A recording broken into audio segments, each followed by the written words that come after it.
नमस्कार। आज देश की तमाम फटाफट खबरों में आपका स्वागत है। उस मां को हर हाल में अपनी 15 साल की बेटी को तलाशना था। वह दिन भर भीख मांगती और उस दरोगा की गाड़ी में डीजल भरवा देती जिसने इस रिश्वत के बदले उनकी बेटी को तलाशने का वादा किया था। 1 महीने इंतजार के बाद जब आस टूट गई तो अब डीआईजी से गुहार लगाई है। मामला उत्तर प्रदेश में कानपुर जिले के थाना चकेरी के सनी गंवा गाँव का है। इसी चौकी में दरोगा राजपाल सिंह तैनात है जिन पर घूस मांगने का आरोप है। यहाँ रहने वाली गुड़िया बैसाखी के सहारे चलती है और भीख मांगकर गुजारा करती है। उनकी 15 साल की बेटी 1 महीने से लापता है। दूर के रिश्तेदार पर अगवा करने का आरोप है। आरोपी शादीशुदा है। राज्यसभा में मंगलवार को विपक्ष के जोरदार हंगामे के चलते सदन की कार्रवाई बुधवार सुबह 9 बजे तक स्थगित कर दी गई है। विपक्ष के सदस्यों ने कृषि कानूनों को रद्द करने की मांग को लेकर सदन में जमकर नारेबाजी की। इसके चलते 3 बार पहले भी सदन की कार्रवाई स्थगित करनी पड़ी थी। इसी वजह से लोकसभा की कार्रवाई भी शाम 5 बजे तक के लिए स्थगित कर दी गई। 5 बजे कार्रवाई शुरू हुई लेकिन विपक्ष का हंगामा जारी रहा। इसके बाद इसे शाम 7 बजे तक स्थगित कर दिया गया। कृषि कानूनों के खिलाफ 69 दिन से प्रदर्शन कर रहे किसानों की नाराजगी कम होने का नाम नहीं ले रही है। प्रदर्शनकारी दिल्ली में न घुस पाए इसके लिए पुलिस कई जतन कर रही है। सिंगू टिकरी बॉर्डर पर बैरिकेडिंग की जा रही है। दिल्ली हरियाणा को जोड़ने वाले सिंगू में 4 लेयर की बैरिकेडिंग के साथ सीमेंट के अवरोधकों के बीच लोहे की छड़ें लगाई जा रही है। भारतीय किसान यूनियन नेता राकेश टिकैत ने कहा कि आंदोलन जल्द खत्म होने वाला नहीं। अक्टूबर से पहले इसका समाधान नहीं निकल सकता। हमारा नारा है कानूनी वापसी नहीं तो घर वापसी नहीं।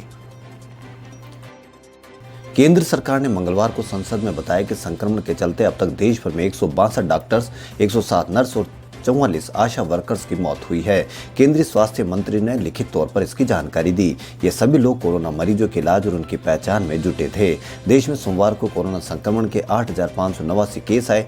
13,443 मरीज ठीक हुए और 94 मरीजों की मौत हुई। जान गंवाने वालों का ये आंकड़ा बीते 271 दिन में सबसे कम है। केरल के कथित आध्यात्मिक गुरु के लिव इन पार्टनर को उसके माता पिता की कस्टडी से मुक्त कराने संबंधी याचिका पर सुप्रीम कोर्ट में सुनवाई से इनकार कर दिया है। Chief justice एस.ए. बोबडे की अध्यक्षता वाली पीठ ने याचिका खारिज करते हुए कहा कि कोई बेटी अपने माता पिता के पास है तो उसे हमेशा अवैध हिरासत में नहीं कहा जा सकता है। कोर्ट ने याचिका को खारिज कर दिया और याचिकाकर्ता को हाई कोर्ट जाने की सलाह दी है। आध्यात्मिक गुरु और पेशे से डॉक्टर का कहना था कि उसके 25 वर्षीय लिव इन पार्टनर और उनकी योग्य शिक्षा को उसके माता पिता ने जबरन अपने पास बंधक बना रखा है। छात्र, शिक्षक और अभिभावक लंबे समय से सीबीएसई बोर्ड परीक्षा 2021 की डेट शीट का इंतजार कर रहे हैं। उनकी जानकारी के लिए बता दें कि केंद्रीय माध्यमिक शिक्षा बोर्ड ने आज यानी 2 फरवरी 2021 को शाम 5 बजे सीबीएसई टाइम टेबल 2021 जारी कर दिया है।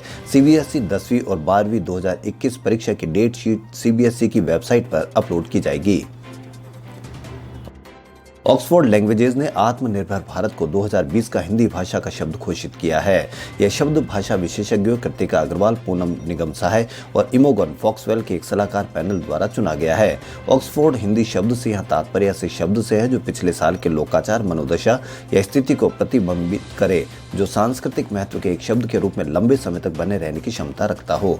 ऑक्सफोर्ड लैंग्वेजेस ने एक बयान में कहा कि प्रधानमंत्री नरेंद्र मोदी ने जब कोविड-19 से निपटने के लिए पैकेज की घोषणा की थी तो उन्होंने वैश्विक महामारी से निपटने के लिए देश को एक अर्थव्यवस्था के रूप में, एक समाज के रूप में और व्यक्तिगत तौर पर आत्मनिर्भर बनाने पर जोर दिया था। हमारे और आपके पीने वाला पानी खत्म होने वाला है। पूरी दुनिया में महज 1% ही पानी ऐसा है जिसको हम पी सकते हैं। उस पर भी अब संकट के बादल छा गए हैं। दरअसल ये पीने वाला पानी हमें नदियों, झीलों, तालाबों और दूसरे नमी जमीनों से मिलता है। इन जमीनों पर हो रहे लगातार शहरीकरण के कारण वेटलैंड खत्म हो रहा है। पूरे देश में इस वक्त 50% से ज्यादा वेटलैंड पर या तो कब्जा हो गया है फिर सूख गई है। मंगलवार को इंटरनेशनल वेटलैंड डे पर देश के प्रमुख पर्यावरणविदों ने वेटलैंड को बचाने और पीने के पानी को बचाने के लिए मुहिम शुरू की है। दरअसल इस साल सागर संधि की थीम पूरी दुनिया में पानी को बचाने की है। रक्षा मंत्री राजनाथ सिंह ने मंगलवार को हिंदुस्तान एरोनॉटिक्स लिमिटेड के नए प्लांट का उद्घाटन किया। इससे भारत में बने फाइटर जेट का उत्पादन दोगुना किया जा सकेगा। इस मौके पर रक्षा मंत्री ने कहा कि भारत अपनी रक्षा के लिए दूसरे देशों पर निर्भर नहीं रह सकता है।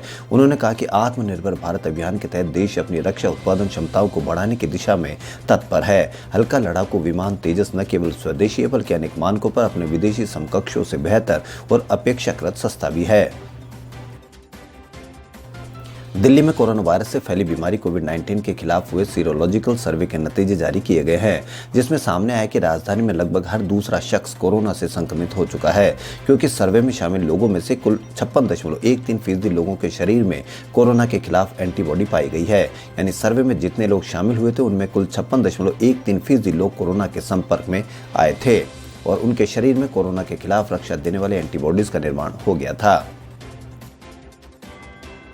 स्वतंत्र पत्रकार मनदीप पूनिया को रोहिणी कोर्ट ने जमानत दी है। मनदीप को कोर्ट ने 25,000 के निजी मुचलके पर जमानत दी है। मनदीप को बेल देते हुए कोर्ट ने कहा कि जमानत एक नियम है, जबकि जेल एक अपवाद है।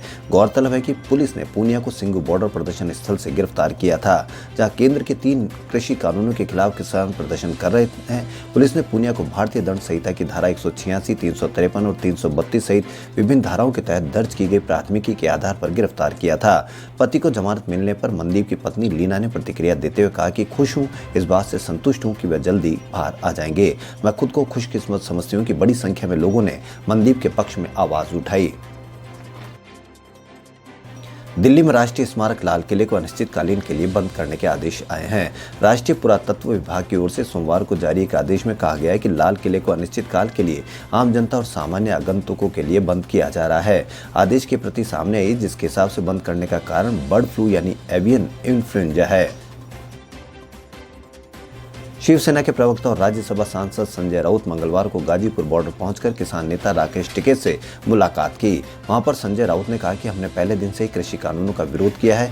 महाराष्ट्र के मुख्यमंत्री शिवसेना प्रमुख उद्धव ठाकरे ने मुझे विशेष तौर पर गाजीपुर बॉर्डर पर चल रहे किसान आंदोलन में भेजा है। महाराष्ट्र के मुख्यमंत्री ने किसान नेता राकेश को मेरे द्वारा संदेश भेजा है।